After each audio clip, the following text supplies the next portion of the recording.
Okay, we are to the third lecture. The lecture number 2, we talked about Einstein's new conception time that leads to the new kinematic special relativity. And then we'll find the proper relation between inertial frames is given by the Lorentz transformation. And the physical consequence we can uh, derive from the Lorentz transformation are time dilation, so length contraction. So time and the length all change, but some combination of the intervals called proper time actually remain unchanged. Okay. So that's basically the main part of chapter 2. Uh, I just want to finish chapter 2 by looking at this box 2.2, which discusses the Lorentz transformation of electric field, magnetic field. This algebra is somewhat complicated, but you don't really need to know the detail, but I just want you to see how this, what is and how this can be derived.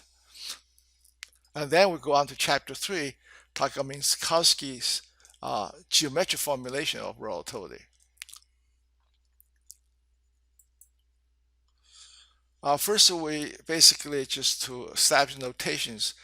I have the Lorentz transformation here, but I like to, since time and space have different dimensions, I want to multiply the time with c. In fact, that's when the role of c is a conversion factor between space and time, so we can discuss them together. And so I'll, instead of work with t, I always work ct. Okay, and written this way, then the Lorentz transformations in terms of the parameter beta and gamma, they are all dimensionless. So therefore, the Lorentz transformation is dimensionless, and this position are every element has dimension of length. And of course, the non-trivial part is this 2 matrix part here. Uh, can be written this way. Now, because CT always happen together, so we give a name called T naught. We define the CT. So therefore, the Lorentz transformation, it just looks like this. This x naught x to x naught prime x prime is, and and also so the remember we talked about the derivative coordinate derivative not written in terms of x naught. It can be written this way. The del naught is simply different respect to x naught, or the inverse different respect to ct. And if, for example, we multiply this one, t naught prime is equal to, of course, I also have a gamma, t naught plus beta xt, so on. This is notation, but it's important not to be confused. So now we're going to talk Lorentz transformation of the electromagnetic field. First, you say, what does it mean? So I'll give you a physical motivation, physical understanding of this transformation. Suppose you have an observer looking at electric charge. Let's say a point charge has electric field, the Coulomb field. But then, if the same charge is viewed by a moving observer, of course, the charge looks to the moving observer as a moving charge. Moving charge not only give rise to electric field, but also to magnetic field. So therefore, by changing to a moving coordinates by a boost, you'll find the electric field transforming to some combination of electric field and magnetic field. So that's the physical understanding of the Lorentz transformation of the electromagnetic field. Here comes the algebra. What we're going to do is we're going to find how electric field must change in order that the Max equation is remain to be covariant, which means that the Max equation unchanged under boost transformation. So, for example, so the homogeneous part of Max equation, uh, there's no magnetic monopole. The divergence B equals 0. And here's Faraday's law. The curl of E is equal to the time derivative plus the time derivative B equals 0. Usually written curl of E equal to minus of time derivative B, when minus the famous Lenz's law.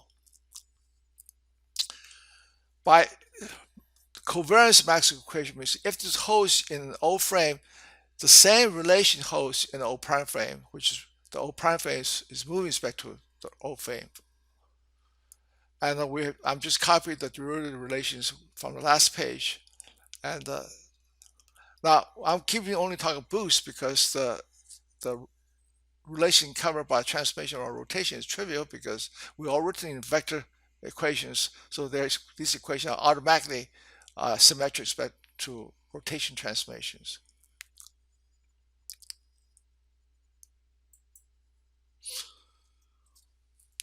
So now we're going to find the requirement of Lorentz transformation, Lorentz covariance of Maxwell equation, see how the field must transform. So I said we're going to concentrate on the homogeneous part of Maxwell equation, and here is I'm copying over the transformation of the derivatives. So if this holds in the O frame, it must also hold in the O prime frames. So let's do Faraday's law in the O prime frame. In particular, this is a set of three equations, right? It's a vector equation, and so curl is a vector, B of course is a vector. So therefore, if we take the x prime components of the Faraday's law in the O prime frame, I have this. Next, I substitute the derivative transformations. Okay, and the transverse derivative dy prime dz prime simply equal dy dz. That's easy. And only the time derivative part transform become two terms. One involves still the time derivative, one involves x derivative back to x. So I just copy this transformation over to this for this del 0 prime. And also we talk Faraday's law, but of course we still have the no monopole equation. And again, to be covariant, the same relation also holds for the prime frame. I'll write out the relation, and again, yz derivatives just easily just unchanged. But now I have the differential respect to x. The x del x prime. I copy this transformation, so I have these two relations.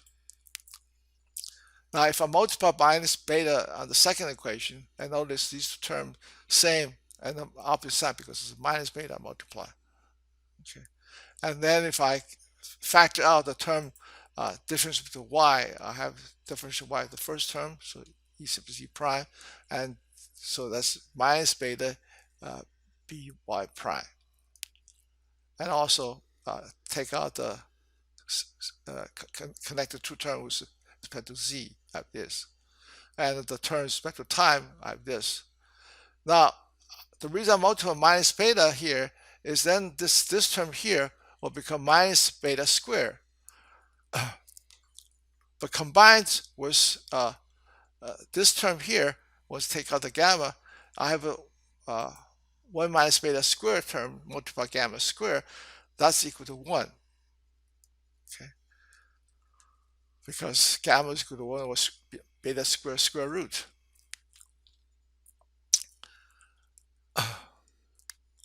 Now you compare this, so I can multiply by the gamma, so I can push the gamma through here, and this term become 1. And then I can compare this term to the x component of this equation, the Faraday's law x component in the unprimed frame of this. You compare these two, the same derivatives, so therefore what's being differentiated must be equal. So in particular, for example, x prime x sub x b sub x equal to b sub x prime, and same way e sub z equal to gamma c prime minus beta. So that's the transformation we're looking for. It was the x component of magnetic field and the y component of the electric field, z component of electric field will change into this. Okay, and of course there are three other equations, I can get them by working instead with the x component with y z components, and or working with the so-called inhomogeneous Maxwell equation. You find the three other components. And also notice I chose to write this as the E and B in terms B prime, E prime. If you, for whatever reason, if you like to express uh, B prime, E prime in terms B and Z, in which I need to find the inverse transformation. Now you're expert. All you need to do, just change the beta to minus, change V to minus V, or change beta to minus beta.